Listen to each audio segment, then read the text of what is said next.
My name is Madeline Grant. I am 38 years old, and last Christmas, my parents raised their glasses and told me I did not belong.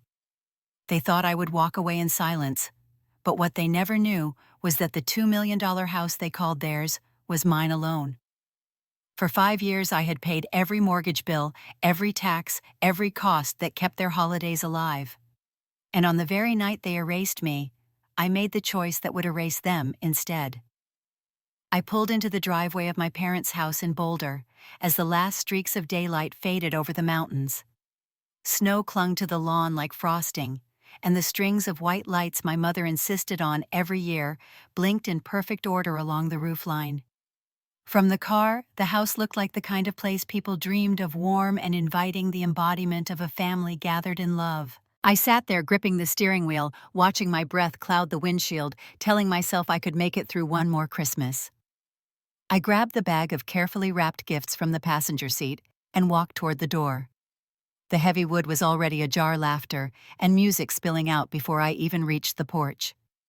Inside, the smell of roasted turkey and cinnamon hit me instantly, so familiar it was almost painful. Kids darted through the hallway, cousins shouting over each other, faces glowing from the heat and excitement. Not one of them paused to greet me. My mother Eleanor swept past in a shimmer of silver, her hair sculpted into place, her arms laden with plates. She gave me a brisk nod, lips pressed tight, before disappearing into the kitchen. My father Charles stood near the fireplace with a glass of bourbon, his laugh booming at something my brother Nate had said. Nate leaned against the mantel in his tailored shirt, soaking up every ounce of attention. I lowered the presents onto the pile beneath the tree, each one chosen with care, and slipped quietly into the dining room.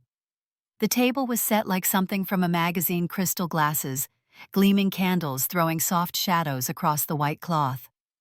Samantha was already seated, her red velvet dress catching the light, her husband Ryan at her side with his polished smile. She leaned close to him, whispered, then glanced at me with a smirk that told me the comment was about me. He chuckled and shook his head, not bothering to hide it. I found a seat at the far end of the table. Dinner began with chatter about Nate's new promotion, Samantha's growing online following Ryan's latest business trip. My uncle asked briefly about my drive from Denver. I answered politely. Then the conversation swerved back to the stars of the family. I cut my turkey into neat pieces, chewing quietly, willing myself invisible. My mother circled the table, setting down sides. She stopped behind me and in a low voice said, "I should try smiling more." I forced one cheek's aching with the effort, then dropped it as soon as she moved on. The wine flowed freely, laughter rising and falling around me. After dessert, the chatter dimmed as my father stood at the head of the table, glass raised high. He looked at my mother, and she rose with him. For a brief second, I thought maybe they would acknowledge me, maybe say something kind. Instead, their voices merged, his deep and hers sharp. "You don't belong here." The words cut the air clean. The room froze. I heard my fork fall to the plate with a small clang. My eyes darted around the table. Samantha's laugh broke the silence, first high and mocking. Ryan leaned back and said it was about time someone said it out loud. Nate lifted his glass and muttered that I should not take it personally, which only made it worse, because it meant he agreed. My aunt cleared her throat and quickly looked down at her plate. My cousins exchanged nervous smiles, then let out short laughs to match the others. The humiliation pressed hot against my chest. Every Christmas I had driven through snowstorms to be here, every bill I had paid when no one else could, every quiet sacrifice so they could all sit in this very room. And still, they erased me with one sentence. I felt the sting in my eyes, but forced it back. My nails dug into my palm beneath the table. They waited for me to break, to storm out to prove them right. Instead, I reached for my glass of wine. My hand was steady. I raised it slowly, let the ruby liquid glint in the candlelight, and sipped. The silence stretched as I set it back down. Then I smiled, calm, unshaken. The laughter faltered. Samantha's smirk slipped for half a second before she regained it. My father turned away to refill his glass. My mother smoothed the edge of the tablecloth as though nothing had been said. Conversation picked up again, louder than before, forced almost as though covering the wound they had just created. Samantha boasted about a new sponsorship deal. Ryan laughed too loudly. Nate leaned in to tell another story about his latest win at work. I listened without really hearing. Inside, the shift was irreversible. Something closed and locked. They thought their words had ended me. They had no idea what I still held, what I carried quietly, while they dismissed me. I glanced down at the leather tote resting by my chair, the corner of a thick folder peeking from the side. I let my hand brush against it just for a second. My smile deepened, and I kept my gaze fixed on the candle flames dancing on the table, already knowing the night would not be remembered the way they thought it would. When I finally drove back to Denver that night, the silence in the car was heavier than the snow still falling on the windshield. The road stretched dark and empty, the mountains behind me fading into shadows, and all I could hear was the echo of their voices saying, "I did not belong." By the time I reached my apartment, the city streets were quiet, Christmas lights blinking in empty windows. I kicked off my boots, dropped my coat on the chair, and stood in the middle of the living room, feeling the weight of years pressing down on me. I poured myself a glass of water and set it untouched on the counter. My eyes kept drifting toward the file cabinet tucked in the corner near my desk. It had been years since I opened it. I had never needed to because I knew what I had done. Every month, every check, every transfer had come from me. Still, something inside me told me to look. I pulled open the drawer and sifted through the folders until I found the thick one with the worn edges. Mortgage statements, insurance policies, property tax receipts, bank transfers, all lined up neatly in chronological order. I sat on the floor with the stack spread out around me, the papers carrying the proof of every sacrifice I had made. My rent had been late more than once because of those payments. My vacations had been put off year after year, and yet I never complained. I had told myself it was for family, that it was worth it. I pulled out the original deed from 2018, the year my parents told me they could not qualify a loan. They had begged me to co-sign, insisting it was temporary, that they only needed my name for a short while. I had believed them. But as I held the document in my hands, now my eyes traced the lines that confirmed what I had always ignored. The sole owner listed was me, Madeline Grant. No mention of Charles or Eleanor. No Samantha, no Nate. Just me. The realization settled over me slowly, like the first rays of dawn after a long night. All those years of checks for $4,800 each month, the insurance premiums, the taxes, they were not a meaningless sacrifice. They had built ownership legally and undeniably mine. I pressed my fingers into the edge of the deed, my pulse steadying for the first time in hours. I remembered the nights I stayed late at the office, balancing accounts for other people, while my own dwindled. I remembered skipping dinners out with colleagues, telling them I was saving for something big, when really I was funneling money into a house I barely lived in. And I remembered every holiday when my parents praised Samantha's achievements, or Nate's charm, while ignoring the one who kept their roof over their heads. I closed my eyes and let the anger simmer low in my chest, no longer sharp, but heavy and certain. They thought I was powerless. They thought I was an afterthought. But here in my hands lay the truth. The house they called theirs. The house they filled with laughter while telling me I did not belong, belonged to me alone. I stood and spread the papers across my desk in neat rows. Statements showing automatic transfers from my bank. Insurance notices addressed to me. Tax bills I had paid in full. Each page whispered the same thing. You did this. You own this. I picked up a pen and tapped it against the desk, almost laughing at the irony. For years I had believed I was simply holding them together. Tonight I saw clearly that I held everything. I stacked the papers back into the folder with deliberate care, my hands no longer trembling. When I slid the deed on top, I pressed my palm against it and felt something inside me lock into place. Power. Not the loud kind that shouted across a table, but the quiet kind that waited steady and unshakable. I leaned back in the chair and looked out the window. The city was hushed under the snow headlights sliding past now and then, but inside my apartment it was silent and certain. They wanted me gone. They had no idea that I had been the one holding the keys all along. A smile curved my lips, not bitter this time, but calm, the kind that comes when a secret finally surfaces. I closed the folder and set it on the desk where I could see it. I would not put it back into the drawer. It was time for it to stay in the open. The clock on the wall ticked past midnight. My phone buzzed with a message from Samantha, her words short and smug, asking if I had made it home safe as if she cared. I turned the screen face down. She had no idea what I had just discovered. None of them did. I rose, stretched my back, and turned off the kitchen light. The folder waited on the desk like a silent companion. As I walked to the bedroom, I felt lighter, stronger, as if the night had shifted in my favor. They had drawn the battle lines without knowing whose ground they stood on. I lay down, but sleep did not come quickly. My mind replayed the moment at the table, the words cutting me out, the laughter that followed. Then my thoughts circled back to the folder, to the bold letters of my name on the deed. The anger no longer burned. It had transformed into something sharper, more deliberate. Before my eyes closed, I knew this was only the beginning. They believed they had erased me, but they were standing on land that carried my name, and the truth would not stay hidden much longer. The next morning, my phone buzzed before the sun was fully up. I rubbed my eyes and saw a message from Tammy Ellis, my younger cousin, who had always been more of an observer than a participant at family gatherings. She had sent me an audio file with only a short line of text beneath it. "You should hear this." My stomach tightened as I tapped play.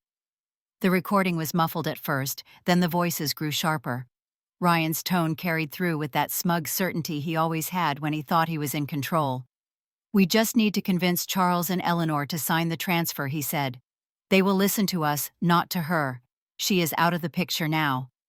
Then Samantha's laugh followed, light and cruel. She said with ease that I never really belonged anyway. She claimed that pushing me out had been the right move, and that soon the house would be theirs without question. She laughed again and added that I should have known better than to think I was ever part of the plan. I paused the recording, staring at the screen. My heart pounded so hard I could feel it in my throat. I played it again, slower this time, letting every word sink in. It was not just petty cruelty spoken over wine. It was a plan. They were not satisfied with humiliating me in front of everyone. They wanted to take everything I had worked for, the very roof that stood because of my sacrifices. I called Tammy right away. Her voice was hesitant, almost guilty. "I thought you should know," she said. "I overheard them last night after you left. I had my phone in my coat pocket, and I hit record because something in me knew it was wrong." I thanked her, my voice steadier than I expected. "You did the right thing." She was quiet for a moment, then said softly, "Be careful, Maddie. They are not going to stop." I promised her I would, and ended the call. I sat at my desk, staring at the folder still lying there with the deed on top. Their laughter from the night before replayed in my mind, now joined by Samantha's voice on the recording. "She wants me erased. Ryan wants my parents to sign over what is not even theirs." It was not only disrespect anymore. It was theft, plotted in whispers, but backed with confidence that I would do nothing. I pressed the phone against the desk and closed my eyes. My hands were steady as I replayed the recording again, but inside something shifted from hurt to resolve. They wanted me gone. I would not run. I imagined Ryan sitting with my father, feeding him lines about protecting the family legacy, about making things official. I imagined Samantha's smile as she explained that I was too independent, too separate, that cutting me out was necessary. The thought of them manipulating Charles and Eleanor was not difficult to believe. They had always been susceptible to Samantha's charm and Ryan's slick words. I stood and paced the room, the walls closing in with the weight of betrayal. This was no longer about being ignored at a dinner table. This was about erasing my name from something I had built alone. The anger was different now. It was focused. I opened the drawer again, pulled out the folder, and set the papers in front of me. Deed, mortgage, statements, tax bills, all in my name. I ran my fingers along the edges of the documents, grounding myself in the truth. They might plot and whisper, but I had the law on my side. The city outside my window was waking up, headlights sliding past in the early light. I watched them for a moment, then turned back to the papers. My parents had allowed themselves to believe I was expendable. Samantha and Ryan had taken it further, turning me into an obstacle to be removed. I thought back to the recording to Samantha's laugh. She always had that ability to twist a situation to make herself the victim, or the heroine depending on what she needed. I knew how easily she could spin a story to my parents, convincing them I was selfish, ungrateful, dangerous even. That was why she sounded so confident. I clenched my fists and drew in a slow breath. There was no space left for self-pity. They had declared war in their own way, and I had already been given the weapons. The proof lay right here in ink and signatures. I slipped the recording into a separate folder on my computer, labeling it plainly, something I would not forget. I backed it up twice. Evidence undeniable and clear. For a long while I sat in silence, the hum of the heater filling the room. The papers spread out like a map of my past 5 years. I thought about the sacrifices, the birthdays I had missed with friends because I had been working late, the student loans I paid off slower than I should have because every extra dollar went into that house. Every decision had been made to keep them afloat, and now they plotted to sink me. I pushed the chair back and stood tall. My reflection in the window looked unfamiliar, sharper, steadier. I had believed for too long that belonging meant silence, that love meant sacrifice without recognition. But the recording had stripped away that illusion. There was no belonging for me in their version of family. There was only a plan to discard me once I had served my purpose. The anger no longer burned hot. It crystallized into resolve. There was no path back to what once was. There was only one way forward. I would not confront them with tears or plead for understanding. That time had passed. Now I would fight with the one thing they never expected me to use: the law. I closed the folder and slid it into my bag. My hand lingered on the leather strap, feeling the weight of it. I knew there was no turning back now. They had drawn the line and I was ready to step across it. The morning sun broke through the clouds, casting pale light across my desk. I tightened my grip on the bag and whispered to myself that revenge was no longer a choice. It was the only path left, and before the day was over, I would put that path into motion. I called the office of Michael Ross just after 8, and his assistant told me he could see me at noon if I brought all the documents. I slid the folder into my bag, my pulse steady, and left my apartment bundled in a coat against the cold Denver air. The drive downtown was quiet, the streets covered with a thin layer of ice that crunched under my tires. I kept both hands on the wheel, rehearsing in my mind what I would say and what he might tell me. The office was on the 7th floor of a glass building that overlooked Civic Center Park. The lobby smelled of polished wood and fresh coffee. I checked in, signed the log, and sat in a leather chair until the receptionist waved me forward. Inside, Michael Ross stood to greet me. He was in his 50s, tall, with graying hair and a measured calm in his eyes that made me feel both exposed and protected at once. We shook hands, and I set the heavy folder on his desk.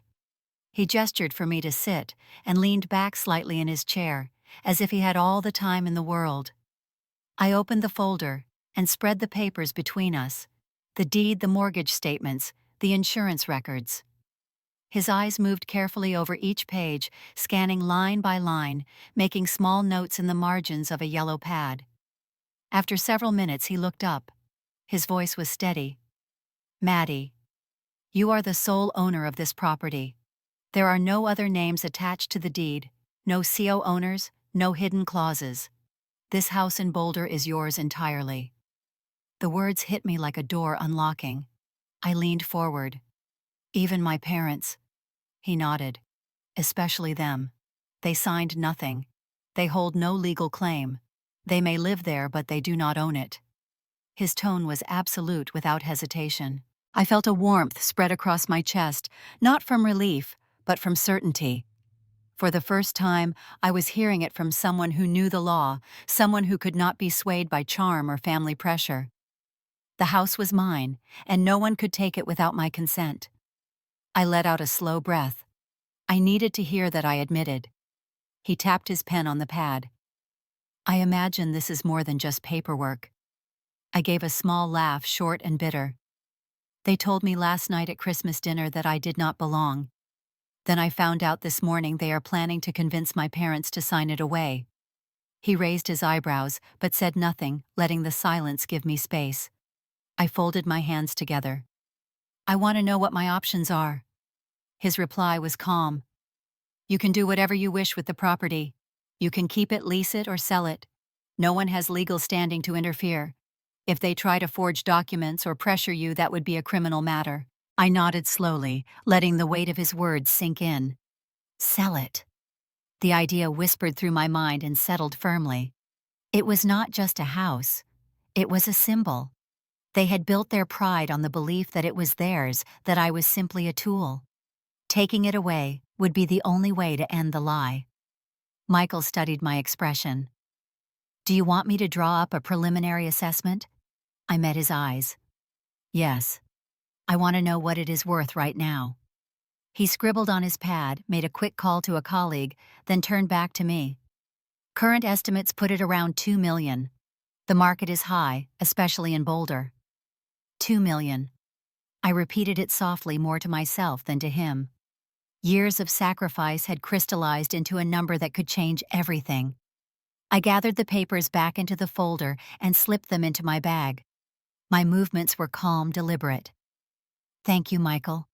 You have no idea what this means. He gave a small nod. I think I do. If you decide to move forward, call me before you sign anything. When I left the office, the winter sun was sharp against the glass buildings. I walked slowly to my car, my breath forming clouds in the air, my hands steady on the folder pressed against my side. The streets were busy now, people rushing with shopping bags and coffee cups, unaware of the storm that had already begun inside me. As I unlocked the car, my phone buzzed with a new message. It was from Samantha. She wanted to schedule a family meeting. My eyes lingered on the words, and a thin smile crossed my lips. They had no idea what I now held in my hands, and no idea how quickly their plans were about to collapse. I drove straight from Michael's office to a quiet coffee shop near Union Station and opened my laptop. The folder lay beside me, a weight both physical and symbolic. I searched for the top real estate agencies in Boulder and found the name that came up again and again. Lisa Carter. Her profile showed 20 years of experience, dozens of million-dollar listings, and a reputation for closing fast. I dialed her number before I could second-guess myself. Her voice was warm but brisk. She asked about the property, the address, the details. I told her I was the sole owner and that I wanted the house listed immediately. There was a pause, then she said she could meet me that evening if I brought the deed and identification. I agreed. By dusk, I was sitting across from her in a polished office filled with framed photos of smiling clients in front of sold signs. Lisa Carter looked exactly as her profile suggested, mid-40s, sharp suit, efficient but approachable. She examined the deed and the supporting paperwork, flipping page by page with the precision of someone who had done this countless times. Everything checks out, she said, finally setting her glasses down. If you want it listed tonight, we can make that happen.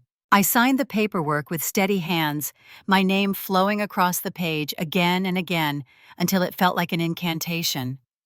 When the final signature was done, she looked at me with a slight nod. Congratulations, Maddie. Your home is officially on the market. Driving back to my apartment that night, the street still quiet with holiday lights, I felt something inside me click into place. For years I had been the one in the background. Tonight I had stepped into the center, not with noise or anger, but with action. The house was listed. My revenge had begun. The next morning, the 26th of December, dawned pale and cold. I knew the family would still be together, still basking in the glow of their supposed triumph, maybe even talking about the meeting Samantha had suggested. They had no idea that their world had already shifted. At 10:30, my phone buzzed. It was Lisa. I am heading to the property with clients this morning. They are very interested. Do you want to meet me there? I hesitated only a moment before answering, yes. The drive to Boulder felt different this time. I was not going as a guest or an outcast. I was going as the owner. I pulled up behind Lisa's SUV, just as a black sedan parked in front. A couple stepped out bundled in coats, smiling politely as Lisa greeted them with her professional warmth. She turned when she saw me and extended her hand. "Maddie, glad you could make it." My heart pounded, but my face stayed calm. I walked up the driveway with her, the crunch of ice under my boots loud in my ears. The front door swung open before we reached it. My father stood there, his face hardening when he saw the strangers behind Lisa. "What is this?" he demanded. Lisa's tone was smooth, practiced. "I am showing the property. This is Mr. and Mrs. Dalton. They are very interested." The color drained from his face. "This house is not for sale." My mother appeared behind him, her hand clutching his arm. Samantha came running from the kitchen, Ryan close behind, their voices overlapping in confusion and outrage. Lisa remained steady. "According to county records and the signed listing agreement, the legal owner is Madeline Grant. She has authorized me to show the home." Silence followed, sharp and cutting. My mother's lips parted, but no words came out. Samantha's face twisted in disbelief. Ryan muttered that there had to be a mistake. My father's fists clenched at his sides, his eyes narrowing at me as if he could undo what had already been set in motion. I stepped forward, the cold air brushing my cheeks. My hands were steady at my sides. I looked at each of them one by one and let a small smile rise to my lips. I did not need to say anything. The truth stood with me in the paperwork, in the law, in Lisa's presence, and the stunned faces of the prospective buyers. Lisa led the couple inside, speaking about the spacious kitchen and the mountain views. The family scrambled after her, voices low and frantic, but they could not stop the tour. I remained near the doorway, watching, my smile fixed, calm and certain. The first blow had landed, and it was only the beginning. The next day began with my phone buzzing before I even poured coffee. Notifications stacked across the screen, links forwarded by coworkers, a headline flashing again and again. Boulder Daily Post, $2 million mansion, listed on Christmas night. The photo was unmistakable, the house draped in lights, the headline bold and merciless. Beneath it, the byline read, "Jenna Morales, a young reporter I had met once at a charity event." I opened the article and read slowly, savoring each line. It described the property, the value, the timing of the listing. The detail that caught everyone's eye was the date. Listed on December 25th, the very night most families gathered around trees and tables. It was framed as bold, dramatic, even ruthless. My name was there in black print, legal owner verified through county records. By mid-morning, the article had been shared hundreds of times. Neighbors from Boulder posted comments, some shocked, others impressed, all curious. People I had not spoken to in years messaged me asking if it was true, marveling at the audacity. My phone buzzed nonstop. Then came the calls from the family. Samantha's number lit up first. I let it ring until it went to voicemail, then played it back. Her voice was trembling, a mix of fury and panic. "Maddie, what are you doing? You cannot just sell the house. We live here. This will destroy everything. Please, you cannot do this." Minutes later, Ryan called, his tone sharper, more desperate. He said I was making a mistake, that I would regret it, that the family name would be ruined. He ended with a plea, almost a whimper. "If you go through with this, we lose everything." I let the phone rest on the counter, their words hanging in the air. My chest felt strangely calm. I thought of their laughter at the table, their smug certainty that I was disposable. Now they sounded cornered, powerless. I called Samantha back at last. Her voice cracked with relief when she answered. "Maddie, thank God. We need to talk." I cut her off gently, but firmly. "No, Samantha. There is nothing left to talk about. You all told me I did not belong. You cut me out. Now I am simply taking back what was always mine." She stammered, begged, said she had only gone along with the others, that she never meant to hurt me. I listened in silence, then spoke quietly. "You laughed the loudest." She went silent, then whispered, "Please do not do this." I ended the call. By afternoon, the story had spread beyond Boulder. Denver outlets picked it up, local radio debated whether it was a power move or a family tragedy. The mansion on Maple Hill Drive became a talking point at cafes and gyms, the kind of story people shook their heads over while sipping lattes. I scrolled through comments on social media. Some called me brave, others ruthless. I read them all with a steady gaze. They did not know the years of sacrifice, the humiliation, the recording of Samantha and Ryan plotting. But I knew, and that was enough. At dusk, I drove past the house. Cars slowed along the curb, people pointing, whispering. My parents' blinds were drawn tight, but I could imagine the scene inside: Charles pacing, Eleanor crying, Samantha arguing with Ryan, Nate drinking in silence. Their fortress had become a spectacle, their pride turned inside out for strangers to examine. I parked a block away and watched for a while. Lisa's sign gleamed at the end of the driveway, bold letters announcing "For sale, Carter Realty Group." It looked beautiful to me, a symbol of truth finally standing taller than the lies. I started the car again and pulled away, the night settling around me, the city lights flickering ahead. My grip on the wheel tightened.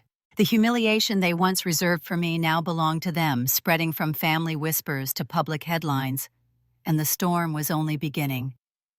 2 days later, I got a message from my father. It was short, just a time and an address, his tone clipped and heavy, as if the words themselves carried weight. He wanted a meeting. I knew what it meant. They were circling, desperate to regain control. I agreed without hesitation, and called Michael Ross on my way out. He said he would meet me there. The house felt different when I arrived. The blinds were drawn, the lights dimmer than usual, the driveway crowded with cars. Inside, the air was thick, the chatter, low, faces tight with exhaustion and shame. Charles stood in the center of the living room, his shoulders hunched but his jaw set. Eleanor sat stiffly on the couch, her hands folded so tightly her knuckles looked white. Samantha paced near the fireplace, her voice rising even before she saw me. Ryan leaned against the wall, his eyes sharp, ready to strike. Nate lingered in the corner, silent as ever, his glass of whiskey half empty. My father lifted his hand to quiet them. "Maddie, we need to talk." His tone was softer than I expected, almost pleading. "This has gone far enough. You need to take the listing down." His eyes flickered, searching for sympathy. "You know this house is more than walls. It is our family home. We cannot let strangers walk through here as if it is theirs." I sat calmly in the armchair opposite him, the folder resting across my lap. My voice was even. "You made it clear I was not part of this family. You cannot have it both ways." Samantha exploded, her voice cutting. "Stop acting like a victim. You are doing this to punish us. You think you are clever, but you will regret it." Ryan stepped forward, his fists clenched. He jabbed his finger toward me. "If you keep this up, we will sue you. We will take everything and you will end up with nothing." The room fell into silence for a beat, their threats hanging heavy. Then the sound of the front door opening drew every eye. Michael Ross stepped in, his presence calm and unshaken. He carried a leather case and set it neatly on the table before opening it. Without a word, he spread out the documents, the deed, the statements, the signatures. His voice was firm.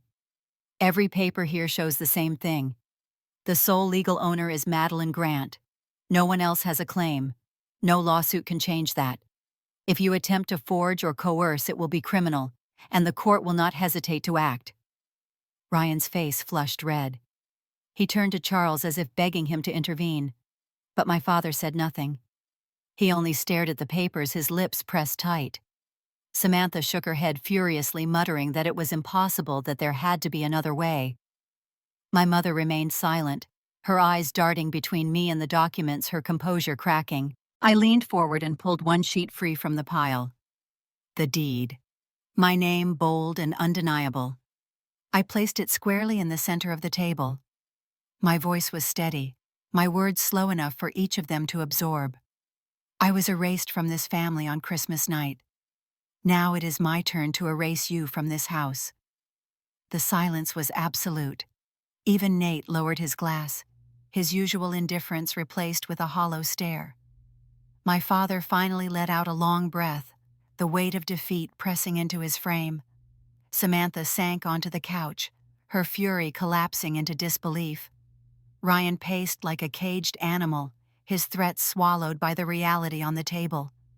Michael gathered the documents calmly, his expression neutral, but his presence unyielding. The truth had been spoken, written, and laid bare. I I rose from the chair, the folder back in my hands, the room heavy with their failure. As I walked toward the door, I felt every eye on me burning with anger, shame, and disbelief. But none of it could touch me now. Outside, the air was cold and sharp, the sky darkening over the mountains. I pulled my coat tighter and stepped into the night, knowing the final move was still ahead, and it would leave no doubt about where I stood. A few weeks later, the snow had melted from the sidewalks of Denver, and the streets carried the restless hum of a new year. My phone buzzed with a message from Lisa Carter. The house had closed. $2 million even. The buyers signed without hesitation, funds wired, paperwork complete. I stared at the message for a long moment, letting the words sink in. All the nights of silence, all the sacrifices that had gone unnoticed, now stood in black and white numbers. I felt no gloating, only the quiet certainty of justice. The next morning, I drove past Maple Hill Drive one last time. The for sale sign had been pulled from the yard, replaced with a crisp white sold banner. The shutters were closed, the driveway empty. My parents' cars were gone. So were Samantha's and Ryan's. The house looked different, already stripped of the arrogance that once filled its rooms. It was no longer theirs to claim. I slowed the car, rolled down the window, and let the winter air fill my lungs. In my mind, I could still hear the laughter that had followed the words, "You don't belong here." But now it was gone, carried away with the family that had spoken it. The mansion stood silent, and in that silence, I found peace. Back in Denver, I met with Michael Ross to finalize the transfer of funds. He handed me the documents with his usual calm efficiency. "Congratulations, Maddie. It is done." I thanked him, my voice steady. He asked what I planned to do next. I told him I had an idea, something I had been thinking about for a long time. Within a month, I opened the account for a nonprofit fund. Its mission was simple: to support women carving independent lives, women who had been told they were not enough, women who carried entire families without recognition. I named it the Horizon Fund, because horizons meant beginnings. The first deposit was from the proceeds of the house. Seeing the number in the ledger felt like closing a door and opening another at the same time. What had been used to bind me had become the foundation of something bigger. Friends I had not seen in years began to reach out. Colleagues who once thought I was private now saw me differently. I hosted a small gathering in my Denver apartment to explain the fund. The room was filled with warmth, laughter, and genuine support. No one told me I did not belong. For the first time, I realized I had built my own family, not by blood, but by choice. The Grants did not call again. Word drifted back through neighbors that Charles and Eleanor had moved to a smaller house in Colorado Springs. Samantha and Ryan left Boulder altogether, chasing work in another state. Nate kept quiet as always, fading into the background. None of them reached for me. None of them apologized. I no longer expected them to. One evening, as the sun dipped behind the Rockies, I sat at my desk with a pen in hand and wrote a final note to myself. I am not erased. I never was. The paper lay next to the folder that had once carried the deed. I no longer needed to keep it close. The house was gone, the past with it, but the lesson remained. I closed the folder and slid it onto the shelf, no longer a weapon, just history. My apartment felt quiet, but not lonely. The city outside moved with energy, and I knew I was part of it. I whispered the words aloud, letting them settle into the air. I had no place in that family anymore, but I had found a place for myself. Justice had come fittingly on Christmas, and as I sat back in the chair, watching the lights of Denver flicker against the dark sky, I understood this was not an ending. It was only the beginning of everything that would follow.